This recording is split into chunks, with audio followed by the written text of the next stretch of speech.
Aún aquí en nuestro país tenemos ese privilegio y no tenemos, tenemos libertad de culto.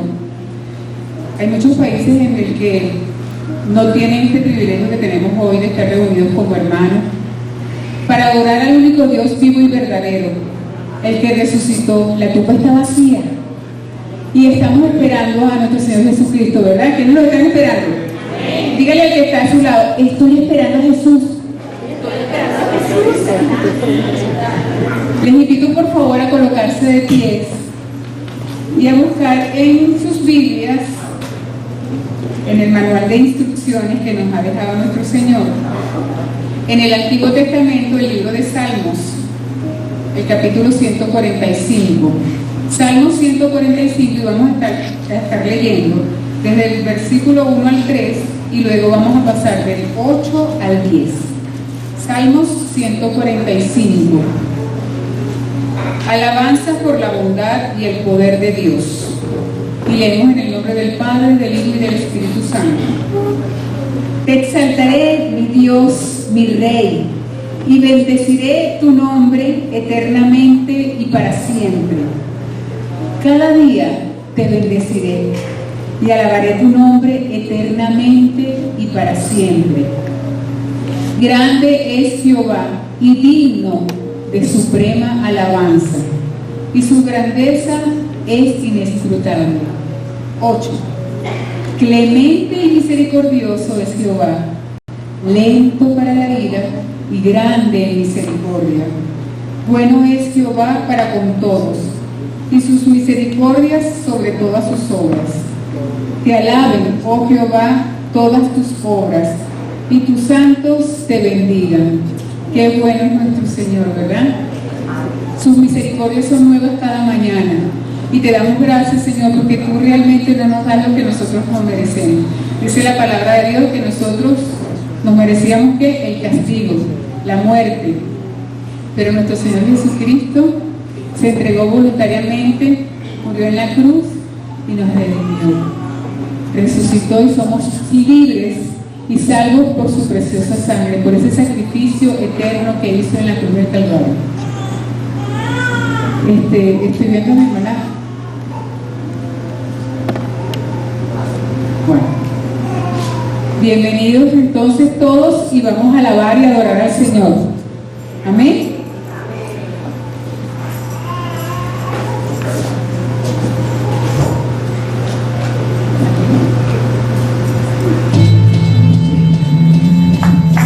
Grande y fuerte.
por tu piedad, por tu bondad, por tu fidelidad.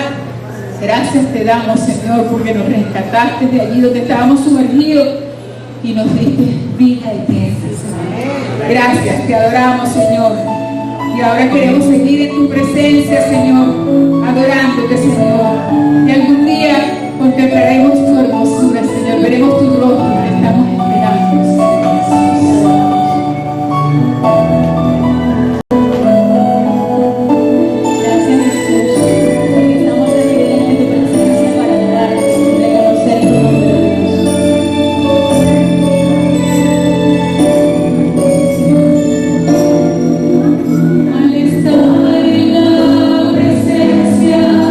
De tu divinidad, de tu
Damos la más cordial bienvenida a nuestro hermano Manuel Figuera, que nos trae el devocional del día de hoy. Dios les bendiga, estimados hermanos. Estar en su presencia es lo más hermoso, es la mayor bendición que le puede suceder al ser humano. De verdad que nos gozamos delante de la presencia de nuestro Dios. Mi nombre, para los que no me conocen, es Manuel Figuera, su servidor en Cristo Jesús. Le invito a abrir su Biblia en la oración sacerdotal. Eso lo conseguimos del Evangelio de Juan, capítulo 17. Jesucristo, próximo a pasar por Getsemaní, a pasar por un momento tan difícil de su vida, Jesucristo levantó una oración al Padre, una oración que conmueve en lo más profundo de los corazones. Vamos a leer un fragmento de la oración sacerdotal. Evangelio de Juan, capítulo 17, versos 17 hasta el verso 23. Una porción solamente. ¿Lo tenemos? Leemos en el nombre del Padre, Hijo, Espíritu Santo de Dios. Santifícalos en la verdad. Tu palabra es verdad. Como me enviaste al mundo, también yo los envío al mundo. Y por ello yo me santifico, para que también ellos sean santificados en verdad. Pero no ruego solo por estos, sino también por los que han de creer en mí por la palabra de ellos, para que todos sean unos como tú, Padre, en mí y yo en ti, que también ellos estén en nosotros, para que el mundo crea que tú me enviaste. Y yo les he dado la gloria que me has dado, para que sean uno como nosotros somos uno, yo en ellos y tú en mí, para que sean perfeccionados en una unidad, para que el mundo conozca que tú me enviaste y los amaste a ellos como me amaste a mí. Bendito sea el nombre de Dios. Bendito sea aquel que oró por nosotros, para que nosotros, como fruto de su obra, estemos hoy aquí. Señor, gracias. Gracias, Señor, por tu palabra. Gracias, Señor, por vernos, Señor. Gracias por cubrirnos con tu amor y tu misericordia. Que en nuestros corazones, Señor, esté la disposición de honrar lo que tú has hecho por nosotros, lo que tú sigues haciendo por nosotros. Ayúdanos, Señor, a ser fiel a tu palabra, y que la disertación, Señor, llegue a los corazones conforme a tu voluntad, Señor, todo para la gloria y la honra de tu nombre. Amén y amén. Hemos estado cerrando ahorita la epístola a los Efesios y hemos estado hablando sobre la oración. Cuando hablamos de la oración, tarde o temprano nos vamos a conseguir con una pregunta: ¿cómo debemos orar? Como mejor nos parece, como sean nuestras necesidades, como anhela mi corazón, como Dios quiere que yo ore. Eso lo tenemos que resolver a la luz de la palabra de Dios. Para orar debemos entender y conocer la vida de oración de nuestro Señor Jesucristo. La vida de oración de Jesús estaba basada fundamentalmente en un encuentro con el Padre y con su voluntad. La vida de oración de Jesús estaba integrada en lo que Él era. En este corto en esta corta reflexión, enmarco tres elementos. El tiempo. En Marcos 1:35 nos dice que Jesús se levantaba muy temprano y se apartaba a orar. En Mateo 14:23 nos dice que al terminar la faena del día, Él apartó a su discípulo, lo llevaba en su barca y Él en la noche estaba orando. En Lucas 5:16 nos dice que Él se retiraba a lugares solitarios para orar. Vemos que en la conducta de nuestro Señor Jesucristo, Él acostumbraba a buscar lugares solitarios donde Él, en esa privacidad, Él entraba en comunión con Dios.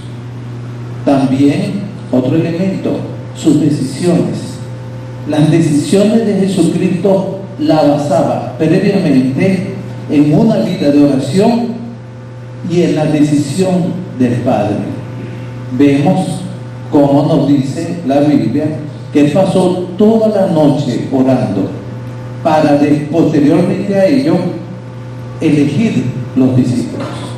Pero también vemos cómo en el momento de crisis que era Getsemaní, Él estuvo orando y en su oración estuvo la aceptación del Padre. Eso lo vemos en Lucas capítulo 6 versos 12 y 13. Lo vemos también en Lucas 22, 41, 43, cuando pasó por Getsemaní, cuando tomó la decisión de los discípulos. Vimos cómo Jesús, en la oración intercesora sacerdotal, oró por cada uno de nosotros. Tanto así que le llegaron los discípulos y se le acercaron al Señor Jesucristo y les pidió que le enseñara a orar. Y Jesucristo, y Jesucristo en ningún momento le dio, bueno, oren como ustedes consideren. No. Jesucristo atendió una necesidad porque comprendió que los discípulos, con toda la cultura que ellos tenían de la oración, simplemente no sabían orar. Debemos conocer a través de los evangelios directamente la vida de oración de nuestro Señor Jesucristo. Jesucristo reivindicó el valor de la oración. Vemos como en el Sermón del Monte Él decía, escrito está, mas yo os digo, sí, está escrito, pero ahora yo, el Dios hombre, el hombre que en su condición hipostática, o sea que era 100% hombre y 100% Dios, no apartó la oración de su vida, sino la integró a lo que Jesucristo era.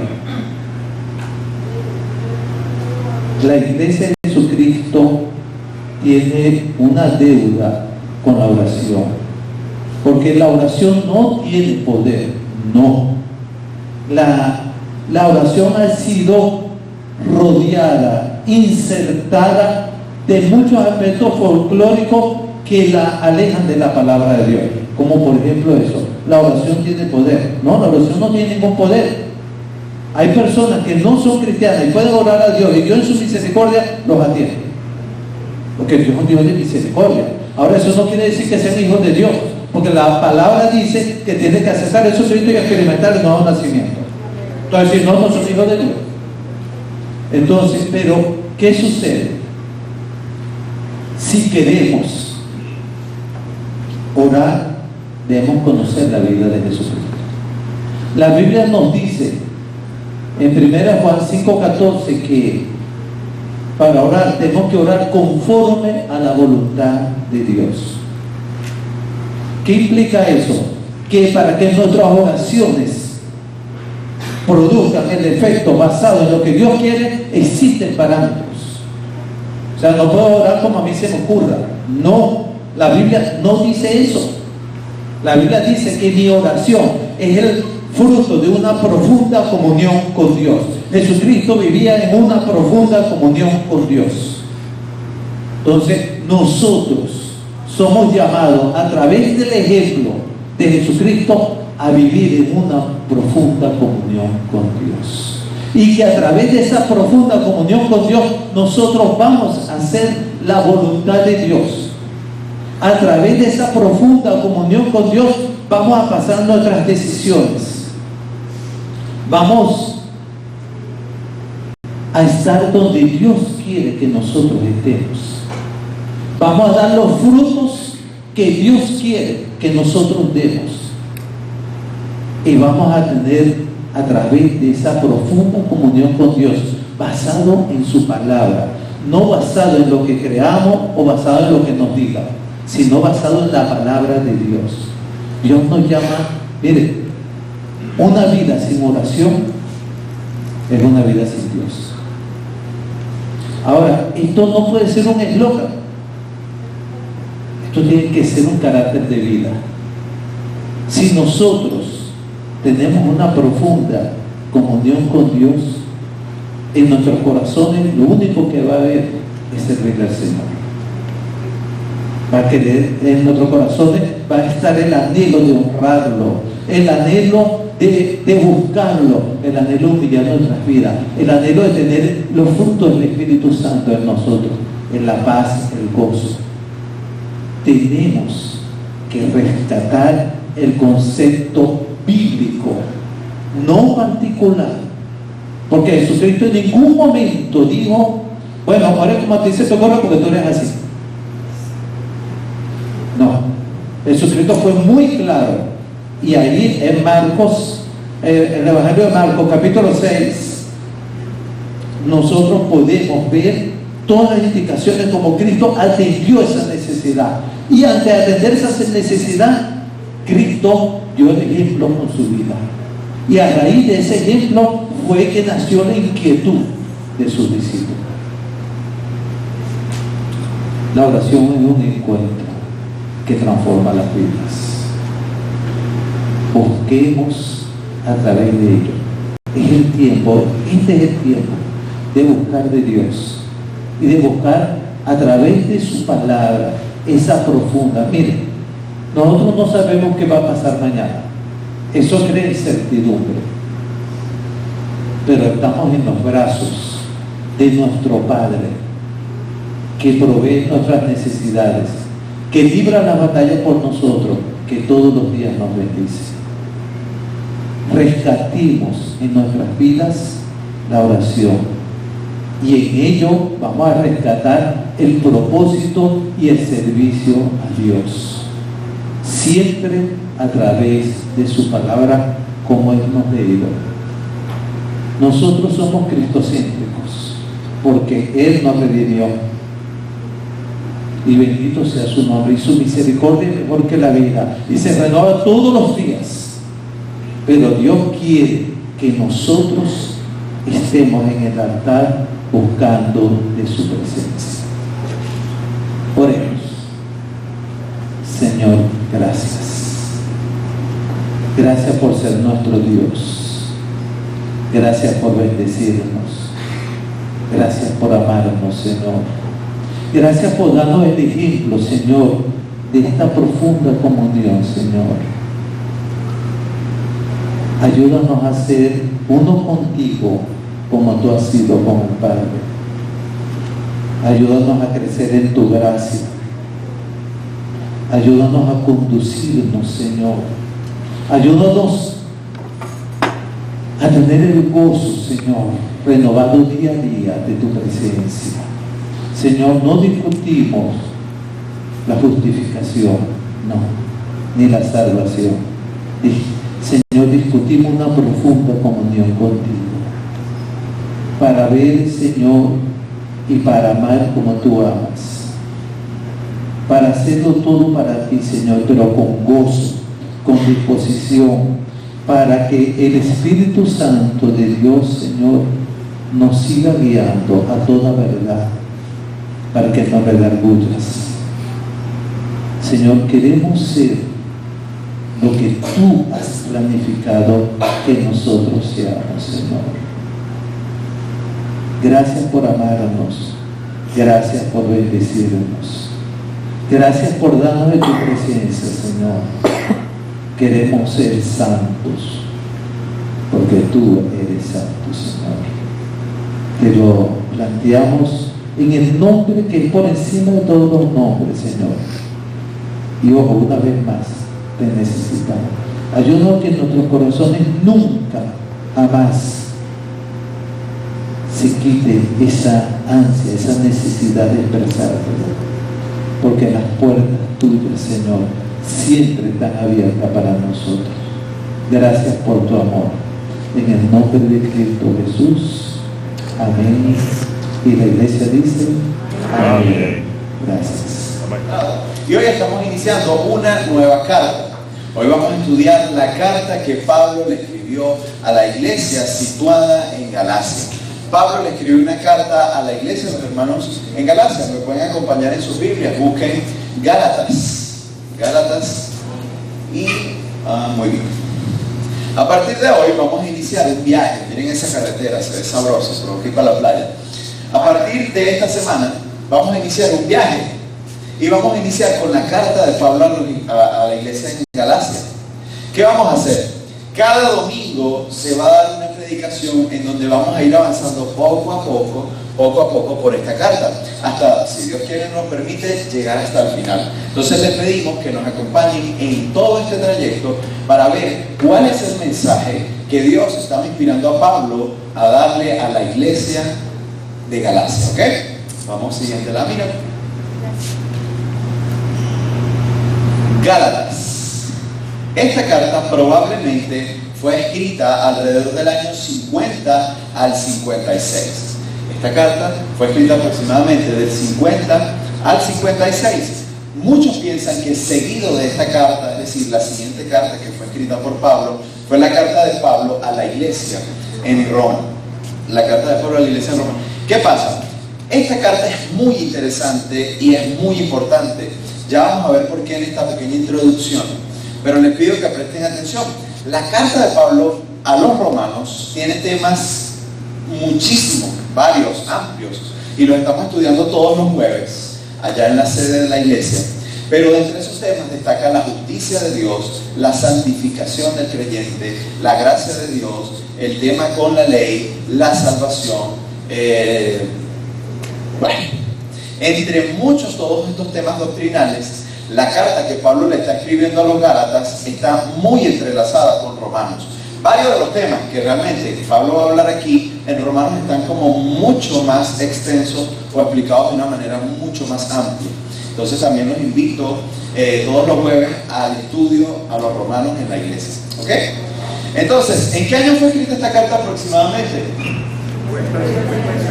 50 al 56. Vamos a ver, ¿quién fue el autor de la carta a los Gálatas? ¿Quién fue el autor?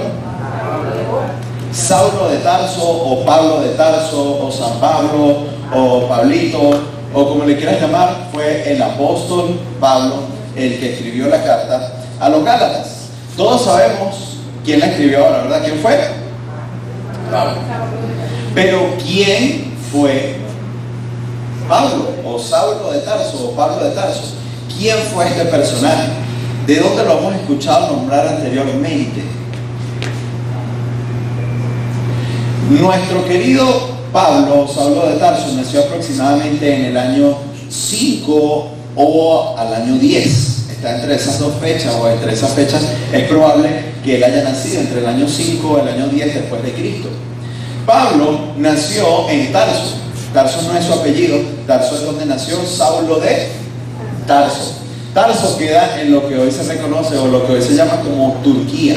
Entonces es interesante porque Pablo, aunque nació en Turquía o en Tarso o en Turquía, él era judío por herencia de su padre. Su padre, un judío que probablemente en la dispersión de toda la congregación de Israel debido a las guerras, a los saqueos, él posiblemente estuvo viviendo allá en Tarso, su padre, y heredó, el papá adquirió la ciudadanía romana. La ciudadanía romana era algo muy, pero que muy importante para la época. Es como que yo le dijera, hermano, tengo, no sé, la ciudadanía europea. Oye, vale, ¿no te has ido al país? Bueno, Pablo tenía la ciudadanía romana. Eso era algo sumamente importante y sumamente valioso para la época. Pablo heredó toda la costumbre y también venía de la tribu de Benjamín por su padre, porque su padre era judío que estaba viviendo fuera de Jerusalén. Entonces, algo interesante, Pablo nació fuera de Jerusalén, pero era judío de corazón y de nacimiento, era de la tribu de Benjamín. Y también tenía la ciudadanía europea, ¿verdad? Romana, no, es como el equivalente actual, la ciudadanía romana la tenía Pablo, ¿sí? Pablo, desde muy pequeño, fue educado en la escuela o bajo la tutela de una persona muy interesante, muy importante, se encuentra en el libro de Hechos, llamado Gamaliel. Un hombre muy importante, muy resabiado, muy venerado por todo el pueblo de Israel y muy respetado. Pablo fue instruido a los pies de esta persona, y es decir, Pablo tenía un conocimiento muy amplio de la ley. Además de eso, nuestro querido Saulo de Tarso perteneció a la secta de los fariseos. Pablo fue criado y estudiado y capacitado bajo la secta de los fariseos, una de las sectas más estrictas y más celosas del cumplimiento de la ley y de la enseñanza de los ancianos en el Israel de su época. Pablo mencionó en una de sus cartas, él dice que él aventajaba a sus contemporáneos en cuanto al conocimiento y al celo de la ley. Es decir, Pablo era un tipo demasiado interesante, tenía demasiado conocimiento de todo el Antiguo Testamento. Pablo era una persona realmente importante. Él también era un arduo defensor de la ley mosaica y de las doctrinas farisaicas. Esta persona era el Pablo antes de encontrarse con el Señor Jesús. Pablo, bajando a Damasco después de perseguir a la iglesia y de presenciar la muerte de Esteban, estaba bajando hacia Damasco cuando de pronto tuvo una visión. Dice que se quedó como loco, que estaba caminando y vio una luz que lo cegó y cayó al suelo, y le dice: Saulo, Saulo, ¿por qué me persigues? Y él dice: ¿quién eres tú, Señor? Está reconociendo que estaba hablando con el Señor. Él reconocía que estaba hablando con Dios, mas no sabía quién era. Y le dice: yo soy Jesús a quien tú persigues. ¿A quién perseguía Pablo cuando perseguía a la iglesia? Al mismo Señor Jesús. Y en esa visión se le está presentando Dios, Jesús siendo Dios. Y él se da cuenta de todo lo que había estado haciendo. En ese mismo orden de acontecimientos que está sucediendo en el libro de Hechos, más adelante vemos que Dios levanta a un hombre que se llama Ananías y le dice: Ananías, ve para que el hermano Saulo reciba la vista. Y Ananías le dice: oye, ya va, Dios, pero tú no has escuchado quién es él. ¿No te has dado cuenta que él es el que está persiguiendo a la iglesia y que los está azotando y asolando terriblemente? Y Dios le dice: Ananías, ve. Y allí tienen la declaración de motivos por el cual Dios escoge a Pablo. Dios escoge a Pablo como un apóstol, como un enviado o un misionero a los gentiles. Y allí, cuando Dios le habla a Ananías, le dice: ve, porque instrumento escogido me es este para llevar mi nombre en presencia de reyes y de gentiles, porque yo le mostraré cuánto le es necesario padecer. Entonces, este Ananías ya tiene la declaración de motivos, y aquí vemos cuál es el mandato o por qué Dios escoge a Pablo. Una persona, verdad, interesante, con dos nacionalidades, súper estudiado en la ley, súper capacitado en defensa, en argumentación, una persona realmente capaz.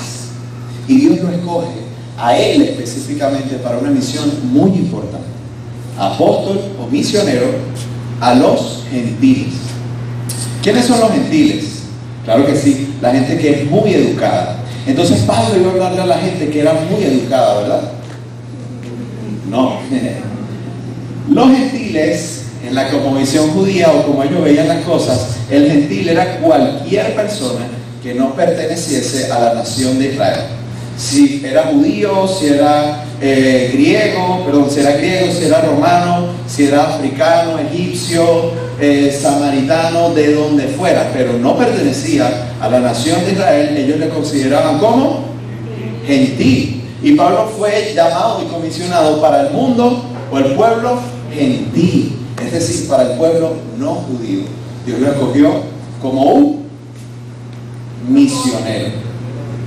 Pablo fue uno de los defensores, luego de su conversión, más arduo de la gracia y de la defensa del Evangelio de Cristo.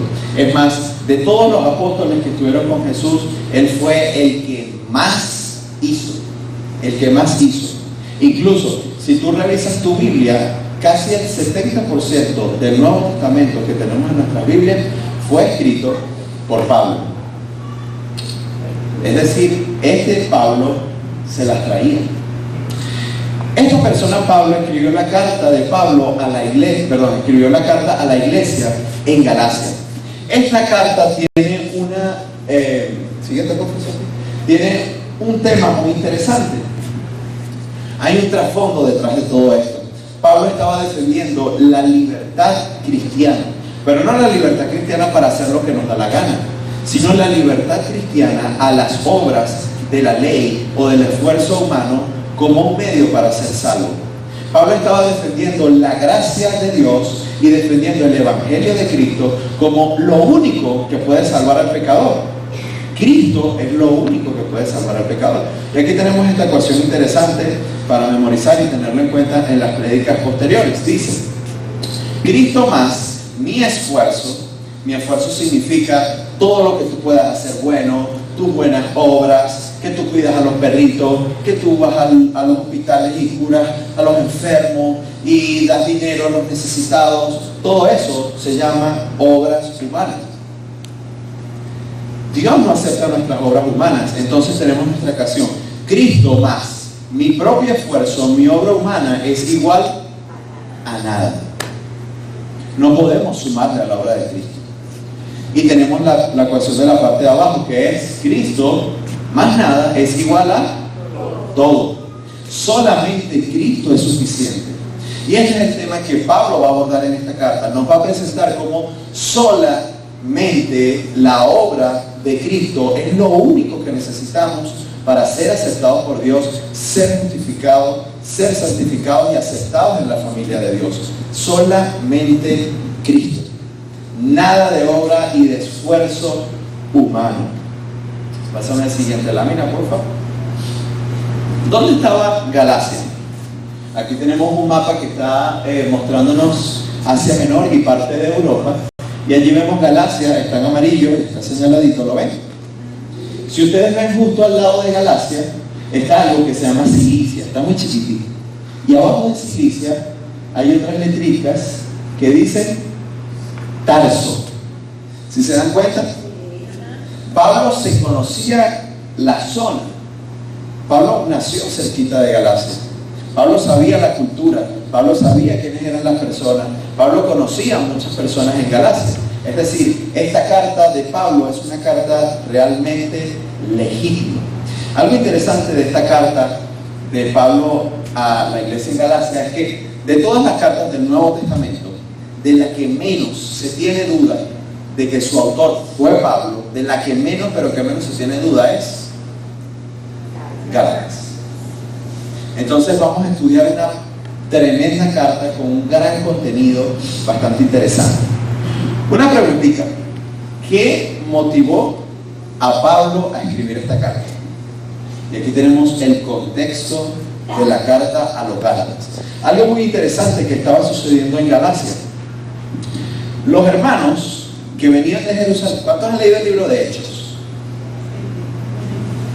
El libro de Hechos de los Apóstoles, ¿conocen más o menos? Hechos narra la expansión desde la muerte, la resurrección y la ascensión de Jesús hasta la llegada del Espíritu Santo, el nacimiento de la nueva iglesia en Jerusalén y esa iglesia expandiéndose por todo el mundo antiguo conocido. Jerusalén, toda Judea, Samaria y los confines de la tierra. El libro de Hechos está narrando cómo el Evangelio de Cristo inundó toda Jerusalén, toda Samaria, Judea, pero Jerusalén, Judea, Samaria y los confines de la tierra, me confundí. Esta epístola, o mejor dicho, el libro de Hechos, va a narrar cómo sucedió todo eso. Entonces, algo interesante es que muchos creyentes de trasfondo judío o judaizantes que estaban cambiando su fe, es decir, venían de ese trasfondo judío de cumplimiento de la ley, venían arrastrando el cumplimiento estricto de las fiestas, estaban circuncidados, tenían un profundo arraigo en la ley mosaica. Ellos se estaban convirtiendo al Evangelio de Cristo, en donde no hay obra ni esfuerzo humano que valga, solamente Cristo nos da la salvación por medio de la fe. Ellos, viniendo de ese contexto, muchas personas estaban desadaptadas. Posiblemente algunos hermanos estaban llegando desde Judea hasta Galacia y estaban enseñando a los hermanos que estaban en Galacia a que ellos debían judaizar. Judaizar es cumplir todas las leyes y los ritos españoles, ¿verdad? Judíos, exactamente. Ellos debían cumplir todas las leyes y los ritos judíos. Estaban llegando estos hermanos o estos pseudo cristianos de la zona de Judea y estaban llegando a la zona de Galacia y estaban enseñando en las iglesias. Cristo, muy bien, Cristo hizo algo, pero tienes que circuncidarte. Cristo hizo algo, muy bien, pero tienes que cumplir la ley porque si no Dios no te acepta. Cristo hizo algo, muy bien, pero tienes que guardar los días de fiesta porque si no Dios no te va a aceptar. Entonces, este es el contexto que está sucediendo en Galacia. Los hermanos que creyeron en el verdadero Evangelio de Cristo están siendo confundidos por falsos maestros judaizantes que lo están llevando a la obediencia y a la esclavitud de la ley. Pablo escribe esta carta para corregir lo que estaba sucediendo en Galacia. Esta carta realmente es bastante densa. Muy bien, pásame al siguiente. Los judíos tienen como ley la ley de Moisés, que es lo que Dios les mandó. Pero además de eso, ellos añadieron leyes de hombre, que son la costumbre o el rito de los ancianos, que ellos reinterpretaron la ley y escribieron más leyes sobre la ley de Dios, como si fuesen perfectas. Entonces, estos judíos estaban trastornando la mente de los cristianos en Galacia. Y muchos de ellos se estaban confundiendo y estaban volviendo a la libertad de Cristo, estaban volviendo a la esclavitud de cumplir la ley para ser aceptados por Dios. En pocas palabras, ellos estaban dejando de confiar en Cristo y estaban confiando en su propio esfuerzo. Estaban abandonando realmente el significado del Evangelio de la gracia de Dios. Entonces Pablo escribió esta carta, una carta correctiva. Si tú lees todas las cartas de Pablo en el Nuevo Testamento, te vas a dar cuenta que Pablo hacía dos cosas bastante interesantes. Uno, en medio de la carta, Pablo siempre estaba orando por los oyentes.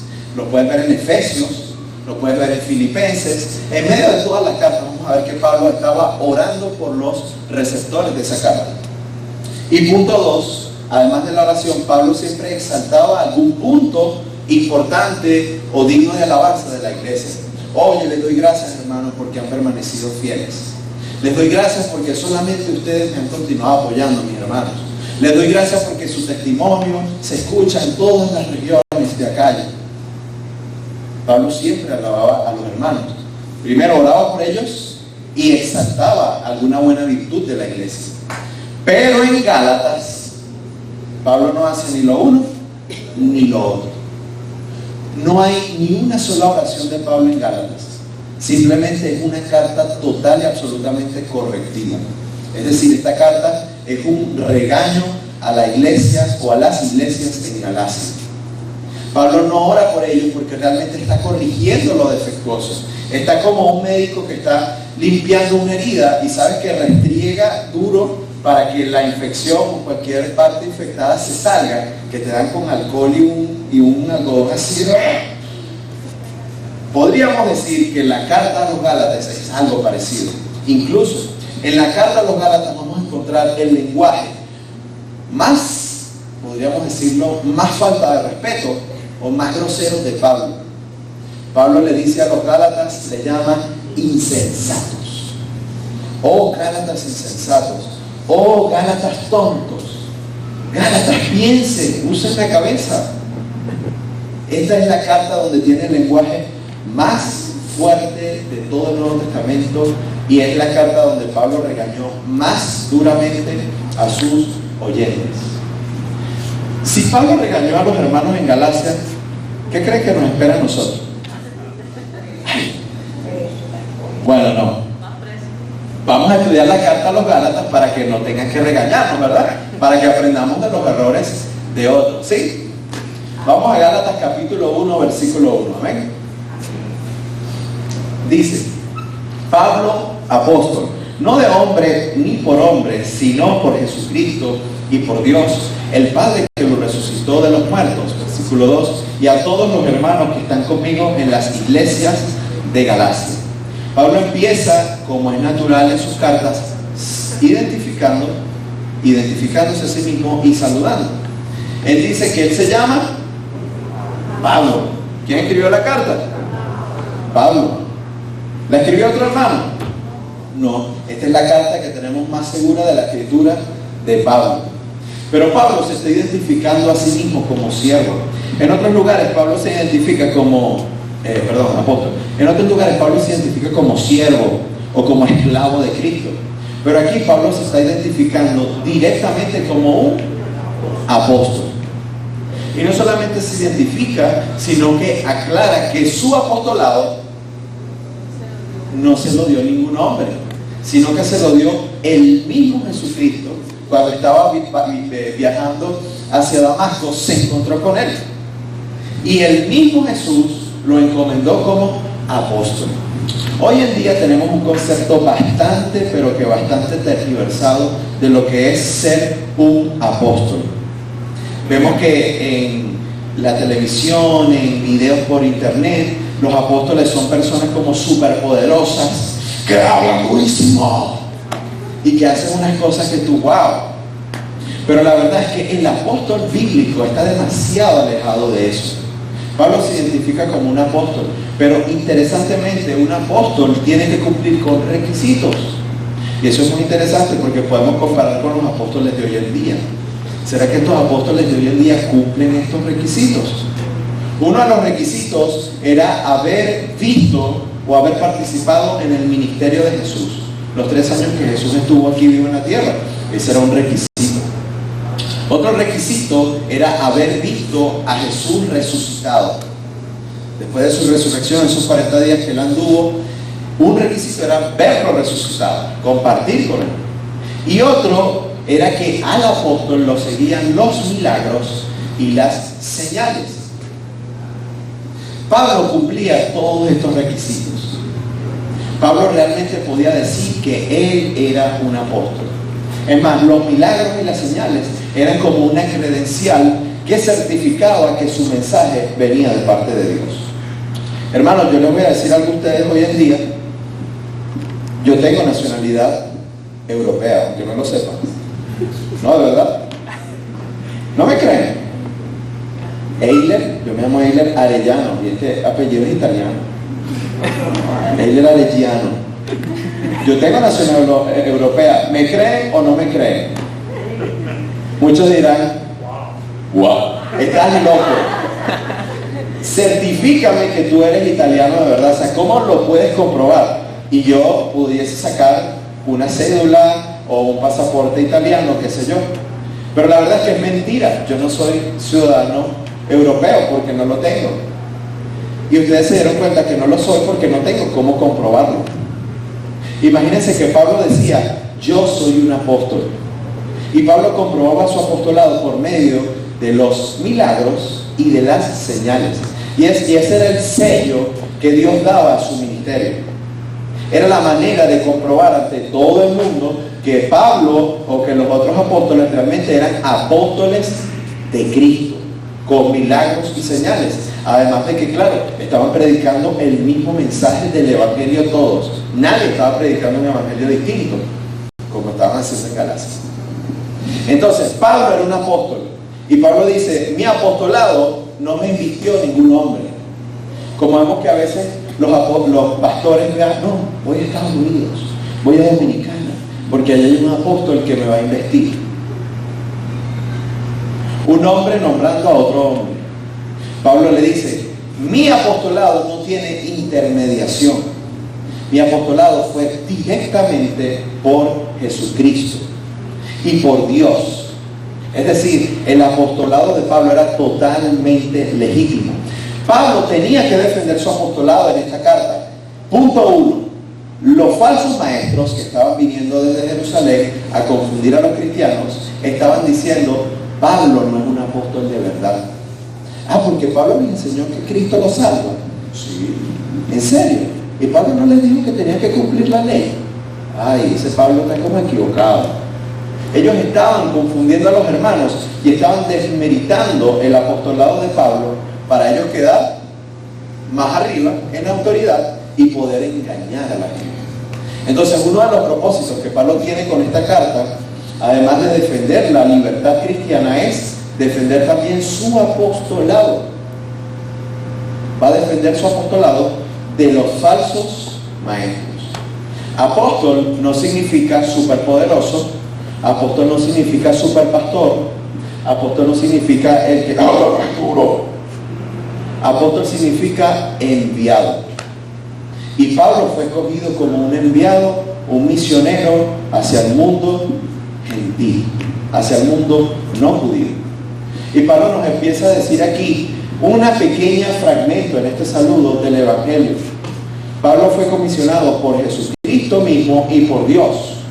Dios resucitó a Jesús de los muertos. El mismo que tuvo el poder de resucitarlo es el mismo que también está comisionando a Pablo como un apóstol. Es decir, lo que contiene esta carta es el mensaje de Dios. Pablo, como apóstol de Dios, nos va a decir la verdad y nos va a hablar acerca de lo que Dios quiere que nosotros sepamos por medio de esta carta. Pablo dice a los hermanos que están en Galacia, todos los que están conmigo les saludan. Los acompañantes del ministerio de Pablo están saludando a todos los hermanos que están en Galacia. Versículo 3.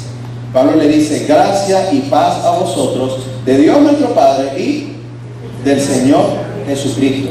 Este es típico saludo de Pablo de gracia y paz. Gracia significa, o en el griego, significa, ¿cómo decirlo? Se pronuncia charis o charis. ¿Cómo la pronunciación? Es como local. Charis.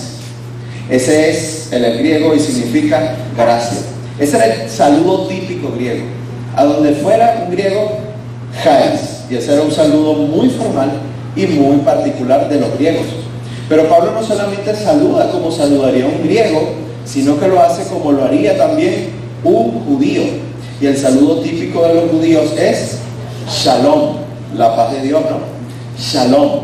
Pablo le dice a los hermanos en Galacia, charis y shalom, gracia y paz.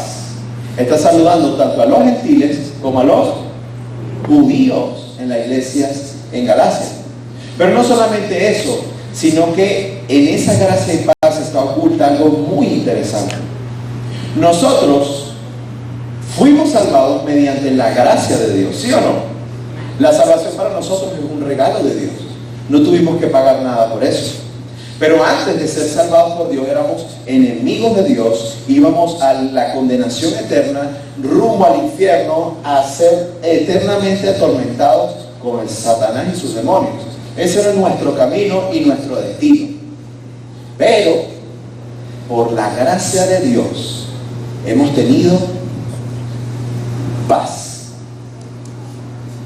La paz es una consecuencia de la gracia. Por el mismo evangelio de Cristo ya no somos enemigos de Dios. Ya no vamos al camino hacia la condenación. Y ya no vamos eternamente a sufrir. Vamos a estar eternamente con Cristo en paz. La paz es un resultado de la gracia y el regalo divino de Dios. Así como para la gente en el tiempo de Noé, estar en el arca significaba salvación y seguridad. ¿Qué pasaba con la gente que no estaba dentro del arca? Condenación, muerte, sufrimiento. Pero para el que estaba en el arca, estaba seguro, estaba tranquilo. Gracias a la gracia de Dios, estamos en Cristo Jesús. Y el resultado de estar en Cristo Jesús es la paz. Paz para con Dios y paz entre nosotros mismos. Gracia y paz sean a vosotros, de Dios nuestro Padre y del Señor Jesucristo. Siguiente lámina, por favor. Aquí estamos tomando parte del versículo 3 y dice: nuestro Señor Jesucristo, el cual se dio a sí mismo por nuestros pecados para librarnos del presente siglo malo. Este camino o este mundo que está condenado va rumbo a la destrucción. Si no fuera por uno que dijo: yo voy por los pecadores, si no fuera por un inocente que dijo: yo doy mi vida para que todos ellos sean aceptados por Dios, nosotros estuviésemos condenados, sin salida y sin esperanza. Pero gracias a que Jesucristo, nuestro Señor, dijo: yo voy por ellos, yo muero por ellos, el sacrificio sustitutivo de Jesús en la cruz nos ha redimido. El libro de la carta a los Romanos dice que la paga del pecado es la muerte. Pero la gracia de Dios es vida eterna en Cristo Jesús. Todos íbamos camino hacia la condenación eterna, sin salida. Todos somos pecadores, porque somos descendientes de Adán, todos hemos pecado. No hay nadie que se salve, ni uno solo, dice Pablo. No hay justo, no hay nadie que haga lo bueno, ni uno solo. Pero porque Jesucristo dijo: yo muero por ellos, sus méritos, su santidad, su justicia, su pureza son imputados en mi cuenta. Y mi suciedad, mi maldad, mi cochinada, mi pecado fueron cargados, imputados a Jesús. Eso se llama la doble imputación. Yo tengo su justicia y Él tiene mi pecado. ¿Es un trato justo? No lo es. ¿Cuál es la paga del pecado? ¿Y quién murió? Cristo Jesús murió por nosotros para que gracias a ese sacrificio sustituto nosotros tuviésemos vida eterna en Cristo Jesús. Jesucristo nuestro Señor, el cual se dio a sí mismo por nuestros pecados para librarnos de este presente siglo malo. Y esta carta, en este saludo, Pablo no solamente está hablando de que nos libró de la maldad y de la injusticia del mundo y de la guerra, no, sino que su sacrificio también nos ha librado de la esclavitud a la ley. Y eso es lo que Pablo va a tratar en los siguientes capítulos: la esclavitud a la ley. Su sacrificio, el sacrificio de Cristo, nos ha verdaderamente hecho libres. Siguiente verso, por favor. Versículos 4 y 5. Versículos 4 y 5. Conforme a la voluntad de nuestro Dios y Padre, a quien sea la gloria por los siglos de los siglos. Amén. 5 versículos hemos visto hoy, la introducción y 5 versículos. Y este es apenas el saludo. Pudiese durar, sin caerles a mentiras, media hora más hablando aquí del saludo, pero tengo el tiempo contado. Fíjense una cosa: conforme a la voluntad de Dios nuestro Padre, Jesucristo se entregó a sí mismo por nosotros, digo el versículo anterior, ¿sí o no? ¿Quién obligó a Jesús a que se sacrificara? Nadie. Pero ¿quién, por decirlo de alguna forma, estructuró el plan de salvación? ¿Quién fue su autor? Dios Padre. Y Jesucristo fue obediente. ¿Se acuerdan en el Getsemaní? Jesús está orando, sus discípulos se quedaron ahí dormidos como unos locos, y Jesús dice: Padre, pasa de mí esta copa, pero no se haga lo que yo quiero, Padre, sino tu voluntad. Jesucristo vino a obedecer al Padre. Y eso es algo muy interesante, porque hubo una persona en el libro de Génesis que no obedeció, y por su desobediencia toda la raza humana está condenada. Es Adán. Adán no pudo simplemente obedecer el comerse una fruta, pero la obediencia de Cristo nos trae la vida eterna. Así como dice Pablo en el libro de Romanos, por la desobediencia de uno solo los muchos fueron constituidos pecadores, pero por la obediencia de uno, del postrer Adán, y este es Cristo, todos son constituidos, o los creyentes son constituidos salvos y puros delante de Dios. ¿Ok? ¿Quién me está sonando? Ahí. Somos constituidos justos y puros delante de Dios por el sacrificio de uno solo. Pablo dijo en el libro de Filipenses, les dijo, Cristo se hizo obediente. No solamente fue obediente y ya, sino que dice, fue obediente hasta la muerte. Y muerte de cruz. La obediencia de Cristo nos da a nosotros la salvación. Y por medio de esa obediencia es que Cristo recibe la gloria. Porque ninguno de nosotros, o de los hermanos en la iglesia en Galacia, o de los judíos en Jerusalén, por más que se esforzaran y por más que trabajaran, podían hacer que Dios los aceptara. ¿Quién merece la gloria en la salvación del hombre pecador? Solamente Dios, solamente Cristo. No hay mérito humano. Y aquí vemos como ya en este saludo Pablo está anticipando lo que va a hablar. El único que merece la gloria en la redención del hombre caído es Dios. No hay obra humana, no hay cumplimiento de la ley que valga, no hay nada que nos pueda hacer salvos o aceptable delante de Dios. Solamente Cristo. Si nosotros agarrásemos hoy aquí, ¿quiénes son buenos? Alcen la mano los que son buenos. Ay, sin pena, se considera bueno. Si nosotros agarráramos de toda la historia humana a las mentes más brillantes, a los hombres más buenos, a los que hicieron las obras humanas más humanitarias y bonitas y wow, increíble del mundo, de toda la historia, en toda la historia humana, si agarráramos a los mejores y los metiéramos en una licuadora, sus buenas obras, y hacemos un batido de las mejores buenas obras de todo el mundo y de toda la historia humana, y se lo presentamos a Dios, ¿sabes cómo Dios considera eso?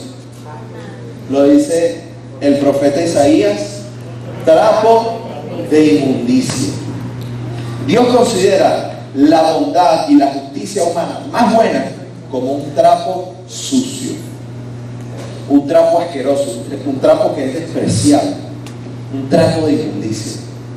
Dios jamás, pero que jamás va a aceptar ninguna obra de esfuerzo humano. Solamente hay una obra que Dios acepta, y es la obra de Jesús dando su vida por los pecadores. El sacrificio sustituto de Jesús. En la carta a los Gálatas es la defensa de la gracia de Dios más cartelúa, más fina, más sabrosa, más wow que hay en todo el Nuevo Testamento. En la carta a los Gálatas vamos a encontrar cómo la gracia de Dios es defendida en toda su expresión. Algunos saben aquí cuál es el propósito de la ley. La ley tiene varios propósitos. Si alguno sabe cuál es el propósito de la ley, le doy 100 dólares. No, mentira. Si alguno sabe, no vamos a hacer desactivar. ¿Qué es eso? Las clases siguientes, Pablo va a estar hablando de su apostolado, de la ley, de la gracia de Dios, de cómo el sacrificio de Cristo es lo más maravilloso que hay, y de por qué el que nosotros estemos hoy en día aquí sirviéndole a Dios es un privilegio para nosotros.